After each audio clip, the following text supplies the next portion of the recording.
Happy Homebrew Wednesday, and it's a very happy St. Patrick's Day. It is St. Patrick's Day today. So, obviously I've got a coat, I've got a hat, I've got a fleece, I've got everything on. We're going to be going outside today. And it is absolutely Baltic out there. It is cold. It is cold, and it's blowing a gale as well. So you might hear the garage going, and aliens attacking again. So yeah, the reason we're going outside then is because, as well as my beer mail from Cidermeister last week, he also sent me some of his Rhizomes, his hop Rhizomes. So let's see. We'll start with this one here. This is Saz. I'm going to be planning. This is always something I wanted to do, but I wasn't sure because, as you can tell by outside, it's a bit blowy around these parts. I'm right beside Loch Ness, and it's like the wind just, so obviously there's no kind of shelter, and the wind just bloody whips off the loch.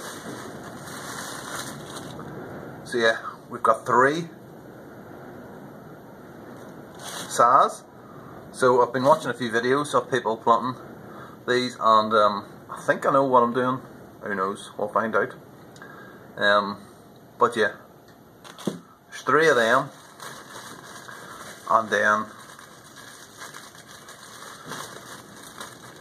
basically one of these. I'll have to get the bag open. This is the Hallertau. I need to not mix these up as well too. So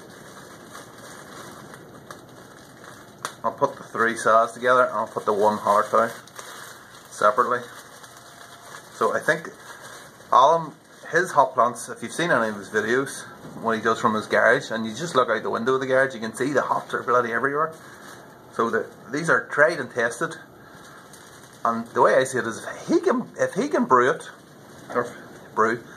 if he can grow these up in where he lives, up in the Highlands in Scotland, where it's very windy as well, and he's on the coast, then there's no reason, and you know he's on the coast because you can hear the bloody seagulls in the background anytime he's outside. There's no reason why they wouldn't grow here. This is obviously a little bit more south, so this is about the same, about as far south, I think, in terms of latitude as Newcastle on Tyne. So that's it. That's what we're going to do today. So I've got the stuff that I need here. So I've got some compost, I've got some manure, and that's it. And I'm going to put a bit of straw over the top. I can get that from next door, obviously, because there's loads of cows. So yeah, let's go and do it now. I'll actually show you now where I'm going to dig, and then we'll go and get our spade and stuff. So yeah, I'll see you outside. Okay, so the area I have earmarked is just actually around the back of the garage. So this bit here. So this is south facing here. This bit of land is just like kind of pointless. There's obviously the lawn there, up the lawn. This little bit here, that is south facing down there. So I'm thinking I could plant the hops, 1 there and 1 down here somewhere. I could possibly put a big bit of wood up there, and then we'll run the string or the wire or whatever, not wire, the string from the top down here, and then they can just grow up. I mean, the sun, I think actually that is south over there really. The sun rises over there somewhere, and then it goes all the way around the side of the house, and then it sets over there behind that boat somewhere. So yeah, that's it. The only thing is though,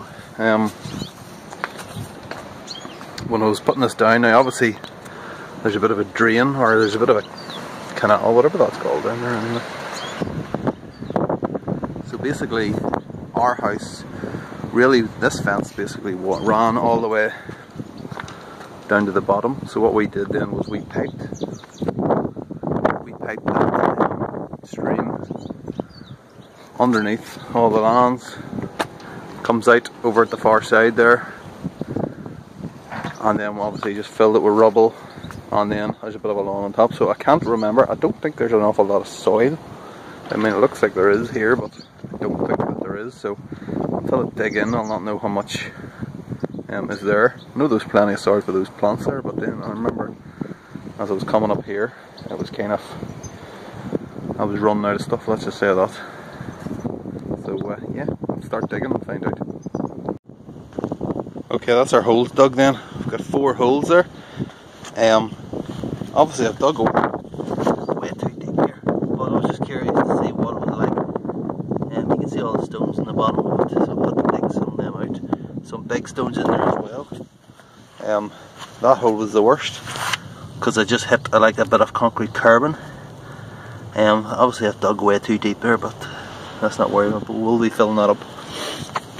So yeah, that hole was the worst. That one was the second worst, and these two were like a breeze.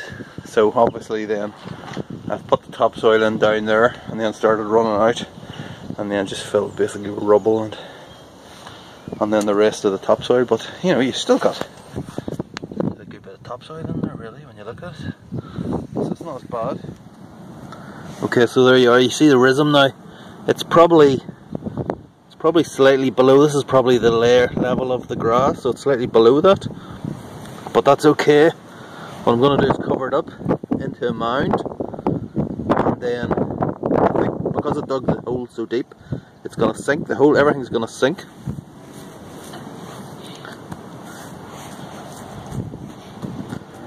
So we'll end up a little bit lower. I'll leave that for the time being. So yeah, that is the 4 of them done now. Different types of compost as well, it's looking slightly different. So that is a saz, that's a saz, that's a saz, and then the one in the end is the Hallertau. I just kind of dumped everything in there. Forgive the wind. You can see a bit of that. You can see a bit of that concrete. Folks, that's about half it. Broken that other bit of concrete there. But yeah. So yeah, the idea then, as I said before, I have the option of putting a pole there up. I can just nail it basically to that fence. Quite high, that fence, isn't it? So yeah, I can put it up there and put a bit of string up there. Alternatively, or in addition, I can put another pole there into the ground and put it up, and I could maybe run a wire or a bit of string, rope between the 2 poles.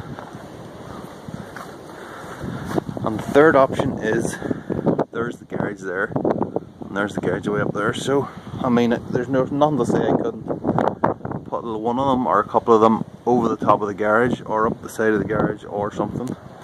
I mean, I know there's a path here, but we don't really use that path anymore. We used to put the bins on the side, but now the bins go around the back and more room around the other side to put them. So yeah, that is it. I mean, I'm just looking at the back. You can see where the old fence was. It's amazing the amount of land we've reclaimed here, basically by filling this or the pipe in that drain, because you can see there's the fence there on this side. That's the old fence that used to be here, and there's the old fence on that side. And then when you actually look up there, I mean, our fence is somewhere here near this bush, the middle bush there, and that's over there. That's a lot of land we've basically reclaimed and give to the neighbour very kindly. He was out making sure that we understood that it was his land, like, you know, and there's us filling it in, like. Not that we were going to take it off him or nothing, like, but you'd think he'd be a bit more bloody grateful, considering he got all that land and a new fence for free, and he didn't even say thank you. Might have to cut that bit out in case he sees us. He won't, let's face it. So anyway, I think that's pretty much it. I'm going to get that covered, obviously, a bit better, and yeah, I think that's it. Hot plants in, I'll put a bit of water on them, hope it doesn't freeze, and that's us. Confidence is a preference for the habitual voyeur of what is known as